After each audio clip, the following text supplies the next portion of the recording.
Welcome back to the channel.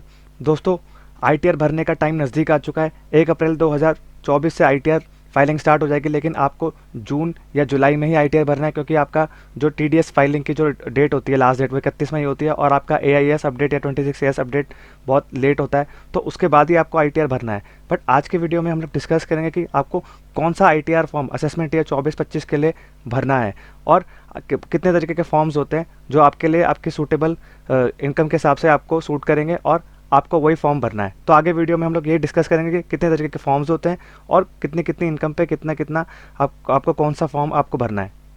तो दोस्तों, video को स्टार्ट करते हैं। पहला है आईटीआर 1 और सहज। अब ये किन किन को भरना है, यानी कि पहला है जिनकी इनकम सैलरी से है या पेंशन है, यानी कि जो सैलरी वाले एम्प्लॉयज़ हैं और जिनकी पेंशन आती है, उससे उनको ये भरना है आईटीआर 1। और नेक्स्ट है जिनकी एक हाउस प्रॉपर्टी है और उनका जो लॉस है वो प्रीवियस साल से कैरी फॉरवर्ड नहीं हो रहा, उसके केस में ही आपको आईटीआर 1 भरना है। नेक्स्ट आपका आता है आपकी इनकम फ्रॉम अदर सोर्सेज से है, यानी कि जो आपकी अदर सोर्सेज की इनकम है उसमें आपका विनिंग फ्रॉम लॉटरी और इनकम फ्रॉम हाउस रेस ये इंक्लूड नहीं होना चाहिए वही। और इसके अलावा जो भी अगर आपकी अदर सोर्सेज की इनकम है यानी कि आपकी इंटरेस्ट इनकम है या पेंशन है या जो भी आपकी है, वो इनकम आपको डालनी है। और एग्रीकल्चर इनकम जो है आपकी 5,000 तक होनी चाहिए। यही 4 चीज़ें हैं आईटीआर 1 में, कि आपको आपकी सैलरी से इनकम होनी चाहिए या पेंशन होनी चाहिए, और एक हाउस प्रॉपर्टी आपके पास होनी चाहिए जिसमें आपका कोई लॉस नहीं होना चाहिए प्रीवियस ईयर का, वो कैरी फॉरवर्ड नहीं आएगा।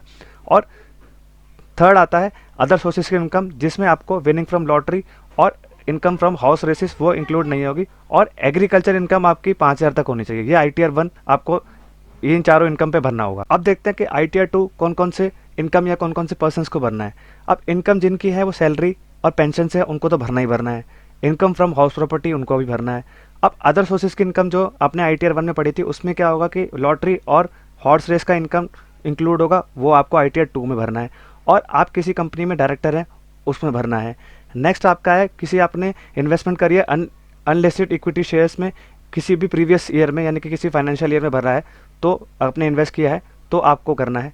और नेक्स्ट आपका आता है आप RNOR यानी कि रेसिडेंट और नॉन रेसिडेंस है या नॉन रेसिडेंस है, तो उसके केस में भी आपको भरना है। और या आपकी किसी इनकम फ्रॉम कैपिटल गेन, यानी कि आपका कोई शेयर से इनकम है, क्या लॉसेस है या शेयर या इनकम है, वो भरना है। और आपकी कोई फॉरेन इनकम है नेक्स्ट, उसमें उसके केस में भी आपको भरना है। और आपकी नेक्स्ट आता है एग्रीकल्चर इनकम आपकी 5,000 से ज़्यादा है, तो आपको आईटीआर 2 भरना है। और नेक्स्ट आपका आता है कि आपने कोई एसेट्स लिए है जो कि फाइनेंशियल इंटरेस्ट एंटिटी है, वो आउटसाइड इंडिया है, यानी कि आपको साइनिंग अथॉरिटी इंडिया में लोकेटेड है लेकिन आपने वो एसेट बाहर खरीद रखी है, तो उसके केस में भी आपको आईटीआर 2 भरना होगा। और नेक्स्ट आपका आता है आपका टीडीएस कटा होगा सेक्शन 194N में, तब आपको आईटीआर 2 भरना है। और नेक्स्ट आता है आपका टीडीएस डिडक्ट किया गया है और डेफर कर दिया गया है ईसॉप, यानी कि एम्प्लॉय स्टॉक ऑप्शन में आपका जो शेयर्स मिले थे उसके केस में आपका टीडीएस डिडक्ट हुआ है, तो ही आपको आईटीआर 2 भरना है। नेक्स्ट आपका आता है कि आपके कोई भी ब्रॉड फॉरवर्ड लॉसेस हैं और जो कैरी फॉरवर्ड होने हैं किसी भी हेड में, तो आपको आईटीआर 2 भरना है। मैं आपको दोबारा रिपीट कर देता हूँ आईटीआर 2 में कौन कौन से इनकम वालों को भरना है। पहला है सैलरी इनकम, दूसरा है हाउस प्रॉपर्टी की इनकम, और अदर सोर्सेज की इनकम है उसमें लॉटरी और हॉर्स रेसेस इंक्लूडेड है, उसको भरना है। और या आप डायरेक्टर हैं किसी कंपनी में इंडिविजुअल, वो उसको भरना है। और आपने किसी इन्वेस्टमेंट किया है अनलिस्टेड इक्विटी शेयर में किसी फाइनेंशियल ईयर में प्रीवियस ईयर्स में, तो आपको भरना है। और आप कोई रेसिडेंट या नॉन रेसिडेंट है तो RNOR और NR है, तो आपको भरना है। और आपकी कैपिटल की यानी कि आपके शेयर मार्केट से कमाई है या क्रिप्टो करेंसी से कमाई है, तो भी आपको आईटीआर 2 भरना है। और आपकी कोई फॉरेन इनकम है, पैसा बाहर से आ रहा है, तो आपको आईटीआर 2 भरना है। और आपकी एग्रीकल्चर इनकम 5,000 से ऊपर है, तो भी आपको आईटीआर 2 भरना है। और आपने कोई एसेट लिया है जो फाइनेंशियल एंटिटी में आपका इंटरेस्ट है वो बाहर है और आपकी साइनिंग अथॉरिटी इंडिया में है, तो आपको भरना है आईटीआर 2। और आपका टीडीएस कटा है 194 सेक्शन 194N में कटा है, तो आपको भरना है। और नेक्स्ट आपका आता है कि आपका टीडीएस डिडक्ट हुआ है आपकी पेमेंट पे ईसॉप, यानी कि आप किसी कंपनी में एम्प्लॉय थे, उससे आपको शेयर मिला, उसके केस में आपका टीडीएस कटा, तो आपको ये आईटीआर 2 भरना है। नेक्स्ट आपका आता है कोई भी आपके ब्रॉड फॉरवर्ड और लॉस है जो आपको कैरी फॉरवर्ड करना है किसी भी हेड में, तो आपको आईटीआर 2 भरना है। अब नेक्स्ट हम बात करते हैं आईटीआर 3 किन किन पर्सन्स को भरना है। अब पहला आता है इसमें कोई भी बिजनेस और प्रोफेशन कैरी कर रहा होगा या तो उसको भरना है आईटीआर 3। और नेक्स्ट आता है आप कोई इंडिविजुअल या डायरेक्टर है किसी कंपनी में, आप इंडिविजुअल हैं और डायरेक्टर है कंपनी में, तो आपको भरना है। और या आपने कोई इन्वेस्टमेंट किया है अनलिस्टेड इक्विटी शेयर्स में any time during the financial year, यानी कि उसमें आपको भरना है ITR 3।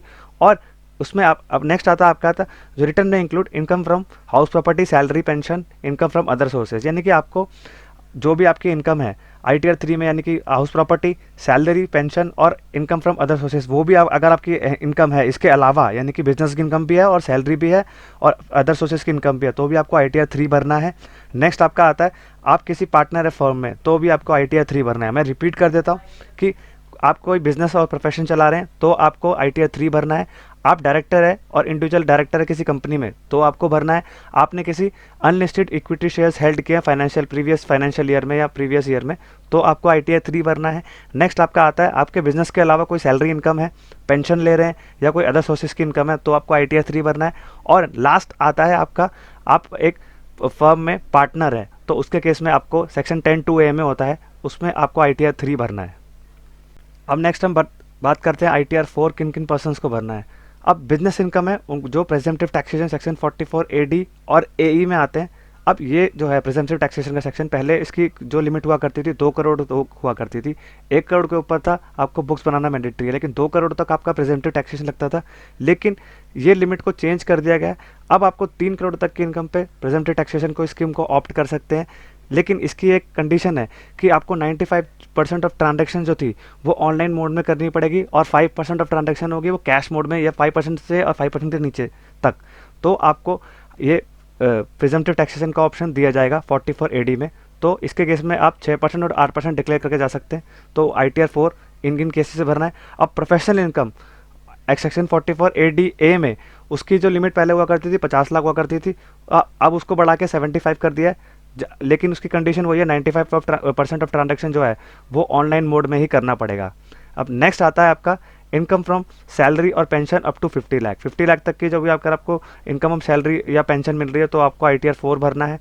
और आपकी हाउस प्रॉपर्टी से इनकम है बट लेकिन 50 लाख से ज़्यादा नहीं होनी चाहिए, और उसमें जो ब्रॉड फॉरवर्ड का जो लॉसेस है वो कैरी फॉरवर्ड उसको हटा के आपको 50 लाख तक से ज़्यादा की नहीं होनी चाहिए, तो आपको ITR 4 भरना है। Income from other sources having income for not more than 50 lakh, यानी कि इनकम आपकी 50 लाख से ज़्यादा अदर सोर्सेज की इनकम नहीं होनी चाहिए, उसमें आपका लॉटरी और हॉर्स रेस एक्सक्लूड होना चाहिए, तो ही आपको ITR 4 बनना है। तो मैं दोबारा रिपीट कर देता हूँ, सेक्शन 44AD यानी कि प्रेजेंटिव टैक्सेशन आपको 2 करोड़ और 3 करोड़ की लिमिट है। 2 करोड़ की लिमिट पहले वाली होती थी, अगर आप 3 करोड़ की लिमिट लेना चाहते हैं तो आपको 95% ऑफ ट्रांजैक्शन ऑनलाइन मोड में करना पड़ेगा। अगर आपने ये अचीव नहीं कर पाए तो आपको बैक 2 करोड़ वाली लिमिट में हाथ डाल दिया जाएगा। नेक्स्ट आपका आता है सेक्शन 44AD जो कि पहले 50 लाख हुआ करता था, अब 75 कर दिया, और आपने 95% ऑफ ट्रांजैक्शन ऑनलाइन मोड में नहीं किया तो आपको बैक 50 लाख वाली आपको लिमिट में डाल दिया जाएगा। नेक्स्ट आपका आता है 50 लाख तक की आपकी सैलरी और पेंशन इनकम होनी चाहिए, तो आपको ITR 4 भरना है। और नेक्स्ट आता है आपका हाउस प्रॉपर्टी की आपको एक ओन करनी है और उसकी भी 50 लाख से ज़्यादा की इनकम नहीं होनी चाहिए, और उसमें से भी ब्रॉड फॉरवर्ड और लॉस आपको जो कैरी फॉरवर्ड है वो एक्सक्लूड करना होगा। नेक्स्ट आपका आता है अदर सोर्सेज की इनकम है जो आपको 50 लाख तक की नहीं होनी चाहिए इनकम, और उसमें भी आपका लॉटरी और हॉर्स रेस को एक्सक्लूड कर। अब नेक्स्ट आता है ITR 5 किन किन पर्सन्स को भरना है। पहला है आपका लिमिटेड लाइबिलिटी पार्टनरशिप, नेक्स्ट आता है आपका है एसोसिएशन ऑफ पर्सन्स, नेक्स्ट आपका आता है बॉडी ऑफ इंडिविजुअल, नेक्स्ट आपका आता है आर्टिफिशियल ज्यूरिडिकल पर्सन, और नेक्स्ट आपका आता है स्टेट ऑफ डिजीज, यानी कि कोई मर गया उसके केस में अगर आप कोई है तो उसके अगेंस्ट आपको कोई रिप्रेजेंटेटिव है जो मर गया है उसको भरना है। स्टेट ऑफ इंसॉल्वेंट जहाँ पर कोई दिवालिया हो गया उसके बिहाफ पे कोई भरना चाहता है तो वो है। नेक्स्ट आता है आपका business trust and investment fund, यही 6 लोगों को ये 7 हैं, इन पर्सन्स को ITR 5 भरने की मैंडेटरी है, यानी कि जो इनका लिमिटेड लाइबिलिटी पार्टनरशिप का बिजनेस है, एक एसोसिएशन ऑफ पर्सन बनाई है उनकी इनकम है तो ITR 5 भरना है। बॉडी ऑफ इंडिविजुअल है तो आपने वो भरना है। आर्टिफिशियल ज्यूरिडिकल पर्सन है आप तो भरना है। स्टेट ऑफ डिजीज कोई मर गया उसके केस में आप भरना चाहते हो तो ITR 5 भर सकते हैं। इंसॉल्वेंट यानी कि दिवालिया हो गया उसके केस में भी आप भर सकते हैं। Business trust and investment fund इनको ही ITR 5 भरना मैंडेटरी है। तो दोस्तों अब देखते हैं कि ITR 6 कौन सी कंपनीज को भरना है, जो शेड्यूल 6 में फॉल करती हैं और जो कंपनीज एक्ट 2013 के अंदर रजिस्टर्ड है उन कंपनीज को ITR 6 भरने के लिए मैंडेटरी है, जो कि सेक्शन 11 में जो भी अपना एग्जेम्पशन क्लेम नहीं करती, यानी कि income from house property for head for charitable trust और रिलीजियस पर्पज़ के लिए। तो यानी कि जो भी अदर देन चैरिटेबल ट्रस्ट के अलावा जो भी कंपनीज हैं जो शेड्यूल 6 और कंपनीज एक्ट 2013 के अंदर फॉल करती हैं उनको ITR 6 भरना मैंडेटरी है। तो दोस्तों लास्ट ITR 7 की बात करते हैं। अब देखते हैं कि कौन कौन से पर्सन्स को भरने की जरूरत है। अब person including companies required to furnish return under section 139(4)(a), जो चैरिटेबल ट्रस्ट में, उनको सेक्शन ITR 7 भरना है। नेक्स्ट आता है आपका 139(4)(b), जो पॉलिटिकल पार्टी है उनको भी ITR 7 भरने के लिए ज़रूरी है। अब नेक्स्ट आता है section 139(4)(c), scientific research association और न्यूज़ एजेंसीज एक्सेट्रा, इनको भी ITR 7 भरने के लिए मैंडेटरी है। अब नेक्स्ट आता है आपका 139(4)(d), जो universities, colleges and other institution है, उनको ITR 7 भरने के लिए ज़रूरत है अगर उनकी इनकम है तो। नेक्स्ट आता है आपका सेक्शन 139(4)(e), जो बिजनेस ट्रस्ट हैं, उनको ITR 7 भरने के लिए मैंडेटरी है। और लास्ट आता है सेक्शन 139(4)(f), जो इन्वेस्टमेंट फंड है, उनको ITR 7 भरने के लिए मैंडेटरी है। तो दोस्तों यही है 7 फॉर्म जो मैंने आपको बहुत ब्रीफली तरीके से समझा दिए हैं, 1 से लेकर 7 तक। जो भी अब आप अपने हिसाब से अपनी इनकम देख लीजिएगा, AIS में क्या आ रहा है, आप 26AS में आपकी कैसे इनकम आ रही है, कौन कौन से सेक्शंस में आपके TDS कटे हुए हैं, उसी हिसाब से आप अपना ITR फॉर्म चूज़ कर लीजिएगा वाइजली। और देखिए कि आपकी इनकम उस फॉर्म्स के लिए मैंडेटरी। अगर आप ITR फॉर्म को गलत चूज़ कर लेंगे तो आपको क्या करना है, आपको इनकम टैक्स से नोटिस आएगा कि आपने गलत इनकम को गलत हेड में लेके गए हैं और गलत ITR फॉर्म भरा है। तो इस हिसाब से आप अपना ITR फॉर्म चूज़ कर सकते हैं। मैंने आपको सातों के सातों फॉर्म एक्सप्लेन कर दिए हैं। अगर आप देखिए आपके लिए कौन सा फॉर्म सूटेबल है वही भरिएगा। Thank you very much.